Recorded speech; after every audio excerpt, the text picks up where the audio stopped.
Amigos e amigas do Grupo Diário de Pernambuco, estamos dando sequência às entrevistas com os candidatos a prefeito da cidade do Recife. Hoje recebemos o candidato do PSB, o candidato à reeleição, João Campos. Obrigado pela sua presença, candidato. Perguntar para o senhor o que é que está no seu plano para, caso o senhor seja reeleito, sobre a questão da mobilidade. O trânsito da capital, que foi muito comentado aqui pelos outros postulantes. Obrigado pela presença. Primeiro, agradecer a oportunidade de estar aqui hoje, saudar André, Guilherme, Ricardo, saudar a todos que acompanham também, Diário de Pernambuco, que é um dos superlativos recifenses, né? O jornal mais antigo em circulação, não só do nosso país, mas do nosso continente. É uma alegria estar aqui hoje para poder falar desse tema importante, começar falando da mobilidade. A gente, inclusive, tem um anúncio muito importante a fazer, a construção de uma nova ponte na cidade, que é um compromisso nosso, que vai possibilitar a ligação da terceira perimetral da cidade, uma ponte entre Cordeiro e Casa Forte, passando por cima do rio Capibaribe. E aí me perguntam qual é a terceira perimetral. É exatamente a continuação da Avenida Recife, depois vem a General São Martim, e ela é descontinuada porque encontra o rio Capibaribe. Então, fazendo essa nova ponte, a gente vai continuar, vai conectar a Zona Norte com a Zona Oeste e também já direcionando a Zona Sul. Imagina que alguém que está na Zona Norte vai poder ir até a Zona Sul, até Boa Viagem, sem passar pelo Agamenon Magalhães, por exemplo. E a gente faz isso sabendo que a gente tem um cardápio de obras de grande porte, exemplo da Ponte do Monteiro, que foi inaugurada, a ponte que liga Areias a Imbiribeira sobre o rio Tegipió, que está em obras, uma ponte de grande porte, mais de 100 milhões.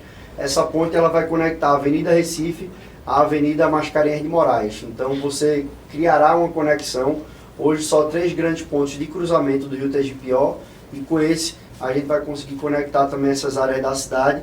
Além disso, a gente está fazendo 2 pontes sobre o Rio Morno e sobre o Canal do Arruda, que junto à nova urbanização de Cajueiro, que também está oficialmente aprovado pelo PAC, 57 milhões, a gente vai criar uma nova radial na cidade. Vai ser possível sair do centro de convenções e até a BR-101 sem passar nem pela Avenida Norte nem pela Agamenon. A gente também está fazendo um pontilhão por cima da Agamenon Magalhães, na saída da Rua Amélia. Então isso ajuda a desafogar a Rui Barbosa, que é um ponto muito crítico, a Rui Barbosa. Quando a gente vê a saída da Rui Barbosa, você tem um gargalo grande ali, e a gente fazendo esse novo pontilhão, a gente vai permitir que pessoas que queiram ir para Olinda ou para o centro não precisem passar próximo à Praça do Entroncamento, como hoje é obrigatório. Agora tem a Rosa e Silva, que é bronca também ali, na hora de rush, né? Ali, a gente conseguindo fazer essas novas conexões de ponte, tanto a do Monteiro, mas principalmente a Cordeiro Casa Forte, você desafoga as chegadas que hoje se dão via Agamenon Magalhães. Assim como você indo para essa nova radial, que é lá no extremo norte, né? Acima da Avenida Norte, você também desafoga, no sentido oposto, ao exemplo da Rosa e Silva. E ali em Setúbal a gente também está com obra de 3 pontilhões para fazer um novo sistema binário ali na Zona Sul, e outros grandes projetos na área do Ibura, que vão poder ajudar também aquela área da cidade, que é uma área que tem um gargalo crítico, principalmente de entradas e saídas. Eu estou falando dessas grandes obras por quê? Porque quando a gente vai conectando regiões e criando rotas alternativas, a gente consegue construir uma malha viária que tem uma capacidade de fluidez maior. Então essas pontes, além de ter a capacidade de passar carro por cima dela, a gente também tem linhas de ônibus que são criadas ou adaptadas para poder utilizar. E um outro ponto que é importantíssimo é quando a gente olha a modernização de todo o parque semafórico da cidade que nós fizemos. A gente trocou os controladores e comunicadores dos semáforos e por isso eles suportam agora semáforos adaptativos que já começaram a ser instalados inicialmente na Antônio de Góes, e agora, nesse momento, inclusive, estão sendo instalados o da Abdias de Carvalho, e a gente vai para as grandes avenidas e os principais pontos críticos de cruzamento de semáforo, com semáforo adaptativo. O que é isso? É aquele que ele mede o fluxo de carro em cada sentido, e com base no fluxo ele determina o tempo que o semáforo vai ficar aberto. Isso ajuda principalmente aqueles locais onde tem um fluxo maior vinculado a horário comercial, horário de almoço, saída de grandes polos geradores, exemplo de shopping centers. Então tudo isso traz uma capacidade e a gente tem medido o resultado. Então obra, engenharia de tráfego e um incentivo à mobilidade ativa. Calçada, ciclovia, iluminação para pedestres. A gente aumentou em 600% o que é investido pela cidade na área de mobilidade ativa. Aí o que é mobilidade ativa? Principalmente pedestres e ciclistas. Um investimento grande para a gente também incentivar o uso de modais mais saudáveis de deslocamento. Guilherme Anjos com a gente, Ricardo Dantas Barreto, que já fez uma pergunta. Então, Guilherme, a sua vez. Prefeito, candidato, seguindo na linha de mobilidade, há alguma proposta, alguma previsão em questão de regulamentação de Ubermoto, 99 Moto e afins? Esse é um ponto importante para ser discutido. Inclusive, eu tenho defendido nos fóruns que o Recife participa enquanto cidade, que essa vire uma pauta central de discussão. Por quê? Quando as cidades, e alguns exemplos existem, partiram para uma regulamentação específica, isso ensejou em judicialização, sobretudo escalando para tribunais superiores, e você cria uma disfunção, você cria uma legislação inócua. Então, se você cria uma série de obrigações a uma empresa de aplicativo, que ela não está sediada na própria cidade, mas utiliza o serviço na cidade, você cria uma lei que pode ter uma boa intenção para organizar, para trazer segurança, para disciplinar, e aquilo rapidamente vira uma ação judicial que chega no Tribunal Superior e tem uma decisão divergente do que aquela cidade pontuou. O que é que eu acho que é importante fazer? A gente precisa, enquanto cidade, tanto na Frente Nacional de Prefeitos como na Confederação Nacional dos Municípios, criar um entendimento nacional de posicionamento em relação a isso, para você ter uma uniformidade de decisão. Senão, cada cidade vai fazer uma lei e a lei ela vai ser inócua. Os serviços de aplicativo não deixarão de existir ou não se adaptarão à lei de cada município. E, diante disso, o que é que a gente tem feito? A gente tem, primeiro, pautado essa discussão para ela poder ganhar mais tração a nível nacional e também feito o dever de casa, em parceria com os aplicativos, feito cursos de formação, de segurança viária, campanhas educativas, estimulado a proteção para que a gente consiga ter ações mais concretas visando, sobretudo, a proteção dos usuários. Ricardo. Eu queria, no caso, é aquela velha questão que se bate da questão da segurança, né? Que tem os seus adversários colocando que vai armar a Guarda Municipal, o senhor já colocou também essa questão aí. Em 4 anos, no próximo mandato, daria para ter esse grupamento da Guarda Municipal armada, preparada? Com certeza, em 4 anos é mais do que suficiente para fazer esse processo.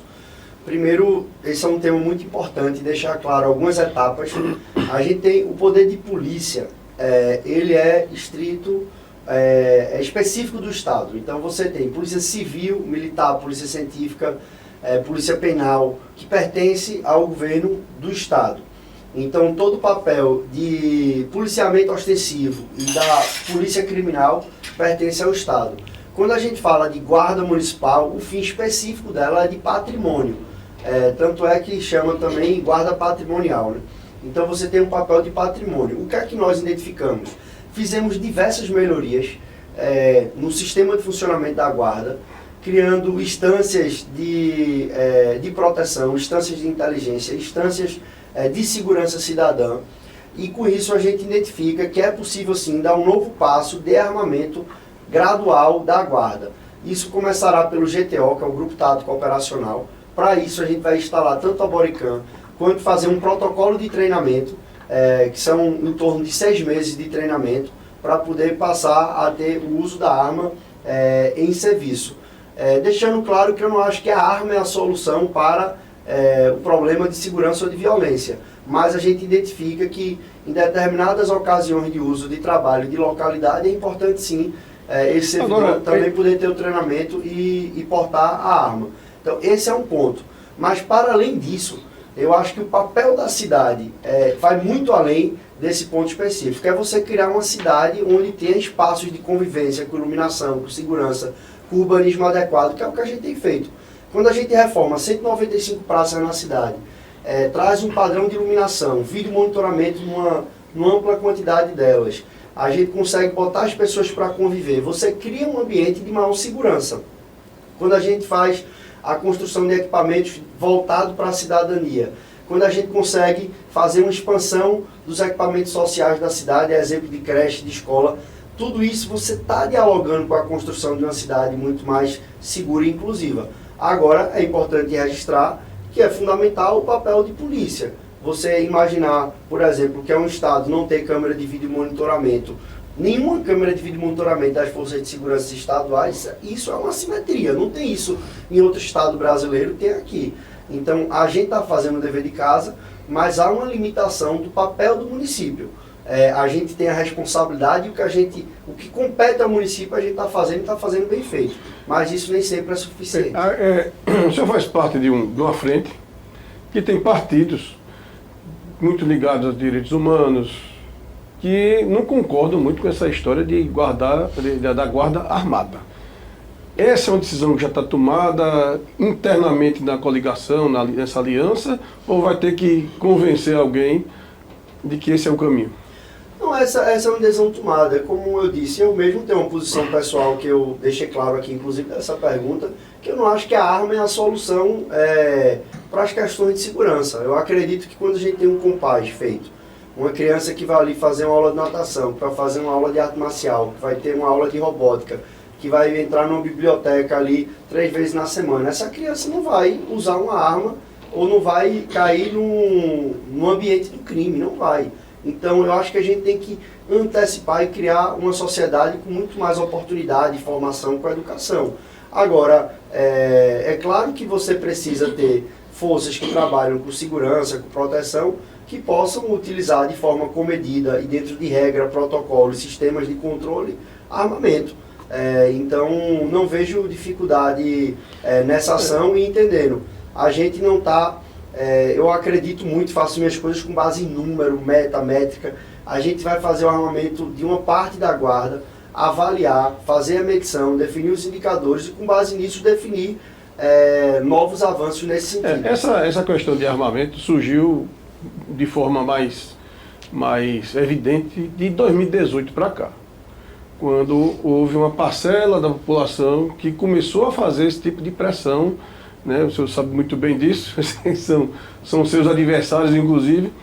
Então isso faz, essa sua decisão é por conta de uma pressão popular que está levando essa sua decisão? Não, até porque a discussão está em São Paulo, a discussão está no Rio de Janeiro, a discussão está em Porto Alegre, a eleição é municipal, mas essa questão da guarda municipal está no país inteiro. Não, isso é porque primeiro há uma confusão do papel de cada instância. Quando as pessoas veem um guarda devidamente, enfim, fardado, posicionado no local de serviço, eventualmente armado, você acredita que ali é uma polícia municipal. Não é. Então, é uma configuração diferente. É como se tivesse ali uma percepção da sociedade que aquela pessoa pode fazer uma coisa, quando de fato o papel dela é outra. Mas o que eu acredito, Ricardo, é que a gente tem que fortalecer as instâncias de segurança. Então, eu defendo e acredito uma polícia bem treinada, bem equipada, bem armada, bem treinada para fazer uma segurança quando necessário de forma ostensiva, quando necessário de forma preventiva. Agora, eu acho que isso deve estar de maneira muito nítida, o armamento na mão dos policiais, dos guardas, enfim, das pessoas treinadas e vocacionadas àquela profissão. Isso, eu deixo isso de maneira muito nítida para as pessoas. A gente tem uma guarda que haverá sim um processo de armamento gradual, com protocolo, com treinamento e com clareza da função dela, assim como nós temos um parque de câmeras na nossa cidade, que, enfim, cresceu, inclusive, a gente tem hoje quase 500 câmeras diretas do município vinculado ao sistema de segurança. A gente também coloca à disposição da polícia, tendo em vista que o Estado hoje não tem câmera de vídeo monitoramento, e com a utilização de ferramentas preditivas, né? Então, de inteligência artificial, a preditiva de movimento. São várias ações diferentes que você consegue agregar também tecnologia a essa utilização voltada para a segurança. Mas reforço, o papel decisivo do município é criar uma cidade inclusiva, com uma urbanização adequada, com equipamentos sociais de qualidade, com iluminação. Quando a gente olha assim, um programa de iluminação de pedestres que nós temos, inclusive aqui perto na Cruz Cabugá, a gente está falando de grandes corredores que passam pessoas, eles vão receber uma carga de iluminação maior, focando no pedestre. Porque hoje a iluminação da cidade, você tem a iluminação projetada para a via. E você tem em pouquíssimos locais a iluminação para a calçada, né? Tem um poste e o braço de iluminação para a via. E a gente está instalando, já são 8 corredores instalados, onde a gente reforça a iluminação para pedestre. É claro que isso faz diferença. Quando você urbaniza uma área, quando você adequa, quando você dá oportunidade, isso cria uma cidade muito mais segura. Candidato, e sobre ali o centro do Recife, por exemplo, a área do camelódromo, que outro dia a gente passou por lá, é completamente diferente do que a gente viu. O que está no seu planejamento para aquela área, para uma melhor movimentação e também, já que o assunto da segurança está predominando na entrevista, uma questão de segurança para aquela área do Recife e afins? Ali, inclusive, na Dantas Barreto, estive lá recentemente, a gente está terminando uma etapa de revitalização dela, das estruturas, né, de pintura, parte elétrica, coberta. Tinha muito problema de infraestrutura na Dantas Barreto. Isso vai ser complementado também com obras de calçada ali e um novo sistema viário. E a gente tem no centro um investimento de 130 milhões nesses últimos 4 anos e mais de 380 milhões de investimentos privados que foram feitos. A exemplo do que a gente vê, o Mercado São José que está em obras nesse momento de revitalização. A gente tem o novo Parque das Esculturas que foi inaugurado com segurança 24 horas, inclusive com vídeo monitoramento permanente.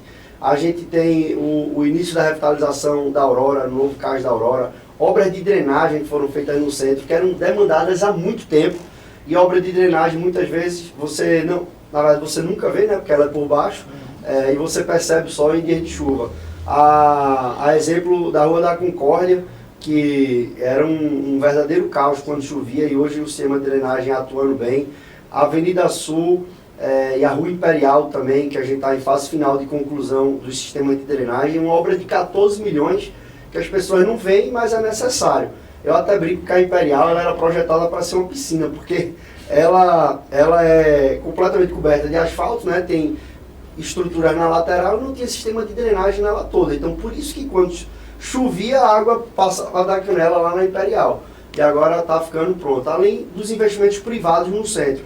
A gente tem o Hotel Marina Internacional, com centro de convenções. A gente tem o retrofit do Moinho Recife. A gente tem o hotel na Rua da Guia.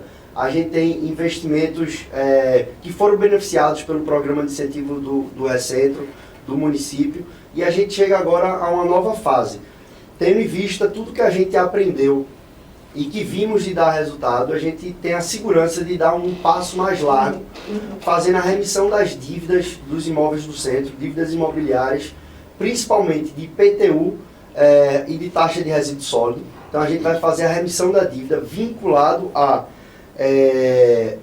o alvará de construção. Então assim, você tem um imóvel e tem X reais de dívida.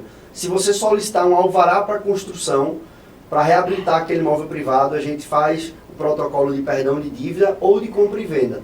Por quê?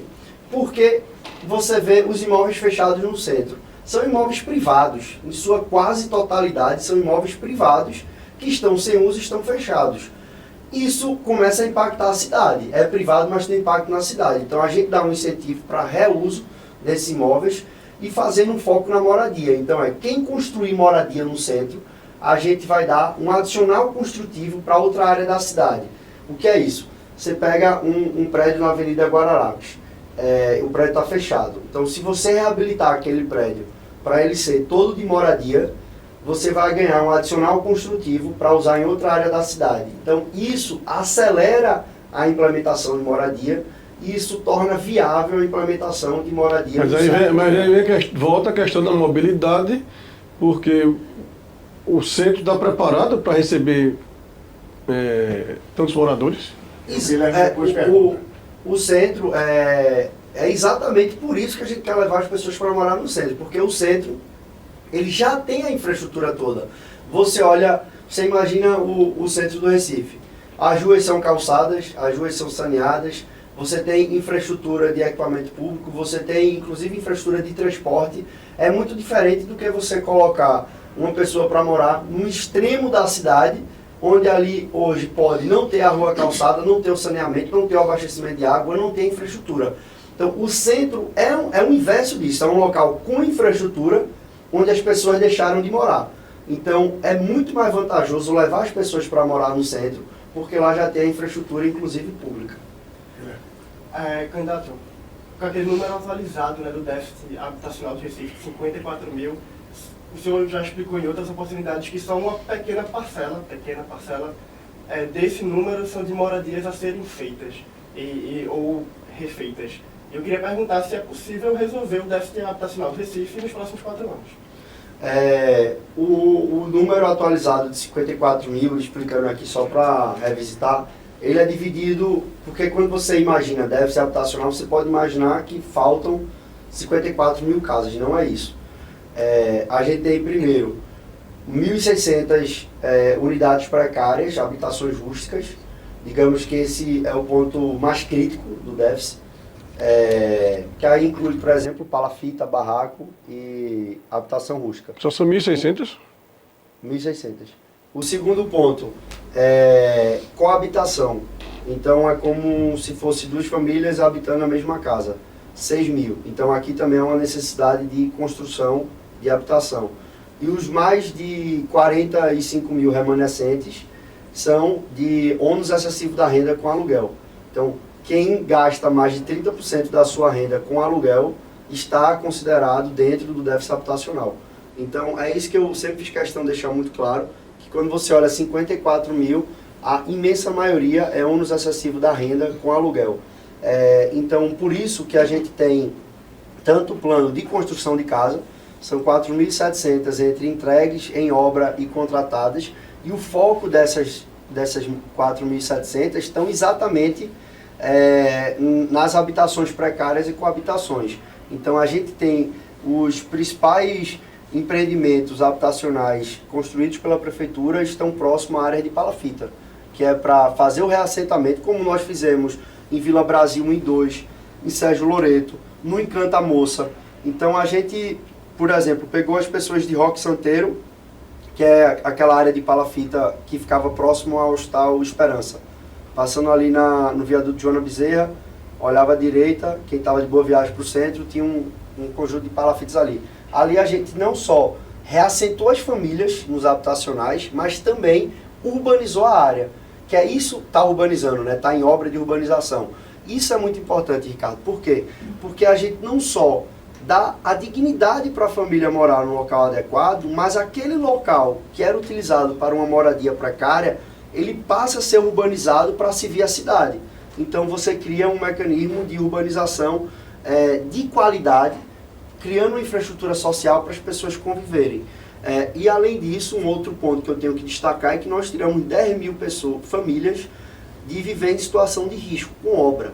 Então, pessoas que estavam em situação de risco e que teriam que sair de casa por uma situação de riscos, principalmente de encosta, nós fizemos obra que trouxe a segurança para a pessoa morar onde sempre morou, mas com segurança. Então você não desfaz vínculo. Uma pessoa que está entre Guabiraba e Passarinho e tem que sair para um habitacional em Encanta Moça, por exemplo, no Pina, é completamente diferente, é muito distante. Então é melhor a gente fazer para os casos que forem possíveis, e na imensa maioria dá. Você faz uma obra de proteção de encosta e de infraestrutura no entorno da casa dela, e ela passa a morar com segurança onde você morou. Em 4 anos, qual é o investimento previsto justamente para essas áreas de encosta? Porque em 2022, o senhor já era prefeito, aconteceu aquele desastre, né, que naquela chuva morreram, só no Recife foram 50 pessoas.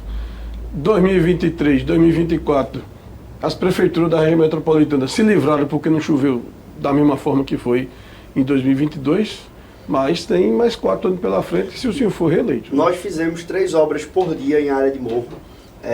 na cidade. Isso é um volume recorde. Então, o investimento que nós fizemos em infraestrutura na área de Morro da Cidade é o maior da história do Recife. E nós vamos reafirmar esse compromisso. Então, haverá um investimento direto só em grandes obras de encosta superior a 300 milhões de reais feitos, além de 1.000 obras do Parceria por ano, que é um programa premiado pela ONU, reconhecido internacionalmente, e a gente vai conseguir tirar mais milhares de famílias de situação de risco. Outra coisa, prefeito, o Recife é uma cidade territorialmente pequena e super ocupada. Para ter essa sua ideia de manter essas pessoas morando onde está, mas tem que construir habitacionais. Existe ainda área suficiente para grandes habitacionais no Recife? Veja, tem 2 pontos aí. O primeiro, a gente tem, como eu falei, 4.700 unidades, então existem áreas que a prefeitura, novas, que eu vou dizer assim, terrenos novos adquiridos pela prefeitura para a construção de habitacional. Agora tem um ponto que é o seguinte: existe um entendimento quase que consensual na política habitacional do Brasil inteiro de que é importante você fazer habitacionais cada vez mais dialogando com a própria comunidade e condizente com o tamanho daquela comunidade. Então, você tem áreas que você poderia fazer 2, 3, 4 mil unidades num único local, mas isso hoje em dia é absolutamente contra qualquer viés técnico de execução. Então, você precisa ter empreendimentos menores espalhados na cidade, mais próximo dessas áreas a serem reassentadas. Na minha opinião, e é o que a gente está fazendo, são 2 ações. Quando você fala em construir unidade, certo? Primeiro é você tentar fazer com que a pessoa esteja protegida sem precisar ser reassentada. Então, essa é uma premissa número 1. Você dá dignidade à moradia, a pessoa estando onde sempre esteve, mas com segurança e dignidade. Vai precisar construir, você tem 2 pontos. O primeiro é você fazer algo próximo da onde ela já está. E o segundo é você garantir que aquela área que está hoje precária, ela tem uma nova vocação. Se não, acontece, como tem casos no Recife, de 4 ou 5 vezes foram reassentadas e novas famílias chegaram no mesmo local. Então, é quase como um processo de você faz uma coisa, depois faz... um ciclo vicioso, né? Exato. Então, por isso que a gente tem uma lógica de faz o reassentamento e urbaniza a área. Porque aí é um ganho duplo. A família, que é a prioridade, ela está protegida, ela está com dignidade, e a cidade ganha um espaço de convivência e aquele local vai ser sempre daquele jeito, adequado e digno para todas as famílias que ficaram. Candidato, a gente fez essa pergunta para os demais entrevistados, trazendo um pouquinho de política para a conversa. Qual é o reflexo da eleição municipal, essa é uma pergunta padrão para todos, na eleição de 26? A imprensa, principalmente o pessoal da política, né? todo candidato ou todo eleito diz que a imprensa antecipa os pleitos. Nós estamos em 24, já se fala em 26. Quando chegar em 26, vai se falar em 28 e assim sucessivamente. Mas qual é o reflexo do hoje no contexto geral para 26? Seja municipal, seja estadual, ou seja na União como um todo? Veja, André, tem eleição que pode ter um nível de sinergia maior ou não. Isso vocês, enfim, sabem, vivem também acompanhando a política. Mas eu acho que principalmente as eleições municipais, elas têm um caráter muito próximo à realidade para o que de fato ela é. Então, a eleição municipal, mais do que qualquer uma outra, você discute a cidade. O problema é tipo assim, você discute a zona norte do Recife, na área de Morro, o que é que vai fazer. Na mobilidade do Ibura, o que é que vai fazer. Em relação à pauta de habitação. Então, você tem um componente muito... Talvez seja a eleição onde você mais discute problema-solução efetivo do que a eleição se propõe. E até por isso eu gosto muito da eleição municipal e sou muito realizado fazendo o que eu estou fazendo. E me dedico de forma intensa. Então, a gente, de fato, hoje tem uma eleição onde muito pode ser apresentado. O meu sentimento, você perguntando qual é o meu sentimento? Meu sentimento é de que a gente chega hoje aqui, candidato à reeleição, muito animado para disputar a eleição, sabendo o tanto que foi feito e o que ainda tem por fazer. Eu sempre digo, eu sou o primeiro a dizer que tem muita coisa para fazer no Recife, porque uma cidade de 487 anos, você não pode imaginar que em 4 anos você vai conseguir todos os problemas históricos você resolver. Agora, o que é importante é, tudo que esteve ao seu alcance, você fez e ainda conseguiu ir um pouquinho além para aumentar o seu alcance. Então, eu acho que o nosso sentimento é esse. E viver uma eleição por vez. Aí eu tive a oportunidade, inclusive, eu lembro muito novo, quase menino, talvez Ricardo nessa época estivesse aí também acompanhando. Meu pai dizia assim, na época, 14 é em 14, 12 é em 12, 10 em 10, ele tinha uma frase assim, né? O pessoal perguntava, e daqui a 2 anos? Ele só, daqui a 2 anos, quando chegar, vai saber o que é. Agora, e isso é um pouco a vida das pessoas também, né? Porque tanto a política quanto a imprensa, e é normal, você vive de leituras, de ver para frente, tentar enxergar, mas se você perguntar a um cidadão que está nos acompanhando, daqui a 4 anos, me diga o que é que você vai estar fazendo, o que é que você vai estar pensando, qual é a forma. Há uma dinâmica e que é real. E cada vez mais eu acho que a política está mais dinâmica, né? Então há um nível de incerteza sempre maior nos dias de hoje. Vamos lá. Candidato, voltando àquela questão do déficit do Recife, se uma parte do problema da habitação são casas a serem refeitas, as outras é a questão de renda. Qual a proposta, o plano de governo do senhor para os próximos 4 anos para gerar renda e emprego no Recife? Porque isso também melhora outras questões na cidade. Isso inclusive reduz o déficit habitacional. Sim. Você melhorar a renda numa cidade, você gerar mais emprego, isso reduz o déficit habitacional pelo ponto de renda. Bem colocada a sua pergunta. Nós temos Lembrando que muita gente recebe apartamento no habitacional desse e depois ou aluga ou vende porque não tem condições de pagar, de custear. Enfim, os programas habitacionais no Brasil, eles têm o caráter de ir se atualizando, né? Então você ir identificando problemas que existem e buscando soluções. Mas voltando aqui à questão do emprego, nós temos um trabalho permanente e aí são em 2 frentes. Eu acho que no ambiente do negócio da cidade, você tem que ter uma cidade cada vez mais empreendedora, que consiga atrair grandes empreendimentos, investimentos. Isso passa por desburocratização, velocidade no licenciamento, qualificação profissional no ambiente de trabalho para você ter uma mão de obra mais qualificada. A exemplo do que é o embarque digital na tecnologia, do que é o Protec que a gente está fazendo, o ProUni. Você imaginar que a gente tem hoje mais de 400 alunos fazendo um curso técnico dentro de uma lógica de lançamos as 400 vagas dialogando com o mercado. A gente foi para a área do polo médico da cidade. Quais são as ocupações que vocês têm mais dificuldade de conseguir pessoas para trabalhar?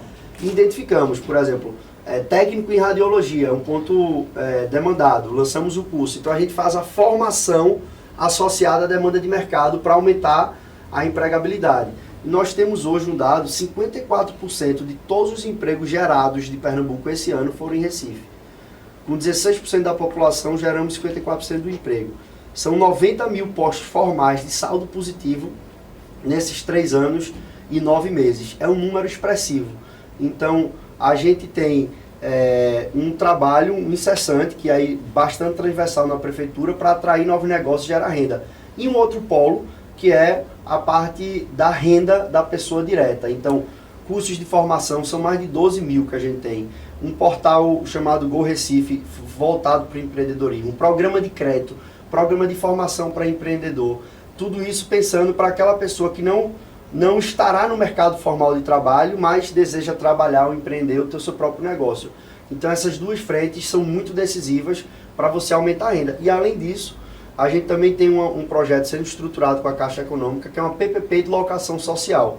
Então a gente tem 1.100 unidades que serão construídas no centro da cidade, uma parte dela em retrofit de prédio que já existe, e a gente vai fazer a locação social, o que é as pessoas que estão em déficit habitacional hoje sairão do déficit, porque uma parte da alocação será custeada pela prefeitura. Esse é um modelo, por exemplo, que a Europa faz, Estados Unidos faz, no Brasil é uma novidade. Mas a gente, olhando as boas práticas do mundo, a gente vai fazer aqui. O senhor está colocando que vai triplicar o número de creches. e está toda uma polêmica aí dos seus adversários em cima dessas creches. Vai ser construção ou parcerias? Vai ser no modelo que a gente fez até hoje, construção, expansão e parcerias. E explicar em relação às parcerias, é fundamental dizer, Ricardo, isso é um modelo padronizado pelo MEC, pelo Ministério da Educação. No Brasil inteiro, esse modelo é utilizado. A diferença do Recife é que ele é mais barato do que, por exemplo, Belo Horizonte, São Paulo, Porto Alegre. A gente tem quase metade do valor que é utilizado. E é feito através de edital. Então você habilita, você lança um edital, uma espécie de concurso, onde são 10 etapas técnicas que a entidade precisa passar por essas 10 etapas. Após as 10 etapas, há uma homologação, uma comissão permanente de habilitação e de fiscalização, e cada vaga ela só é paga por aluno matriculado, no mesmo sistema de matrícula. Inclusive é um sistema novo que nós fizemos, com referências nacionais e internacionais, onde a creche própria da prefeitura ou a creche conveniada é o mesmo sistema de matrícula que prioriza a vulnerabilidade social. Então, uma criança filha de uma mãe solo com pai preso, numa situação de desnutrição, ela vai saltar posições para ter vaga garantida. Então é um modelo amplamente difundido no Brasil inteiro e que eu pessoalmente serei o primeiro a cobrar rigor, qualidade em todo o processo. E qualquer desconformidade que exista será descredenciado, será desligado. Então o Brasil inteiro faz isso. E nós temos o compromisso. Eu disse, inclusive, conversando com algumas mães aqui do Recife, eu disse, o meu lado é o lado das mães, é o lado das crianças, para garantir um serviço de qualidade. Agora, nós duplicamos e nós vamos triplicar, fazendo isso com qualidade. 5 refeições por dia, fardamento para todos os alunos, kit escolar de qualidade, lavanderia nas unidades para lavar roupa, lavar enxoval, fralda. A gente disponibiliza fralda para as crianças, principalmente que estão naquela fase ali de berçário um pouco maior.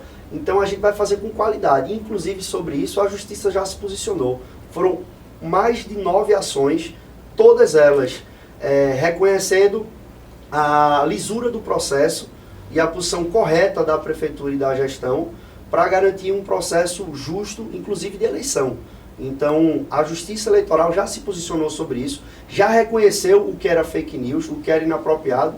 Inclusive, tem candidato com tela azul sem poder passar na televisão porque está descumprindo decisão judicial. Então, isso é um processo absolutamente correto que a Prefeitura faz. Agora, nós não vamos abrir mão de fazer creche e de colocar a criança dentro de sala de aula. Isso é um compromisso que eu tenho com a minha cidade. Eu vou continuar a fazer. Eu dupliquei e eu vou triplicar, se Deus permitir e for reeleito, que lutarei para ser reeleito como prefeito do Recife. Esse número Temos 2 minutos, tá? Certo. Esse número triplicado de vagas de creche, ao final dos 4 anos, acaba com a fila? Hoje a fila é de 3.800 vagas, mas essa fila, ela é uma fila que, quando você cria mais oferta perto da casa das pessoas, ela tende a aumentar. Então a nossa expectativa é que a gente atenda toda criança vulnerável do Recife tem a sua vaga garantida. Então, pelo critério de vulnerabilidade, a gente acredita que chegaremos em um marcador importante, e é um marcador acima da meta do PNE, do Plano Nacional de Educação. Então, nós tínhamos 6.500, construímos mais 6.500, isso trata-se aí de 400 salas de aula, e vamos fazer mais 7.000 vagas, chegando a 20.000. Então, superaremos a meta do Plano Nacional de Educação, e a gente acha que com isso, com os números, a gente já terá aí as crianças vulneráveis, protegidas, com educação integral, 5 refeições por dia, e num padrão de educação que é o que a gente deseja para quem a gente ama, que é uma educação de qualidade, uma unidade bem feita, saindo de lá com um programa de alfabetização que levou o Recife da 21ª para a 6ª posição do Brasil, educação integral em seguida nos anos finais do ensino fundamental, e depois para o Recifense vai ter Recife no Mundo para estudar fora, vai ter embarque digital para fazer curso superior de tecnologia. Então, de fato, o que a gente está cuidando da primeira infância até o primeiro emprego. Em toda a área você vai ver uma presença robusta da Prefeitura nessa ação. Bom, então estamos fechando esse ciclo de entrevistas com os candidatos a prefeito da cidade do Recife, agradecendo a presença do candidato do PSB, João Campos.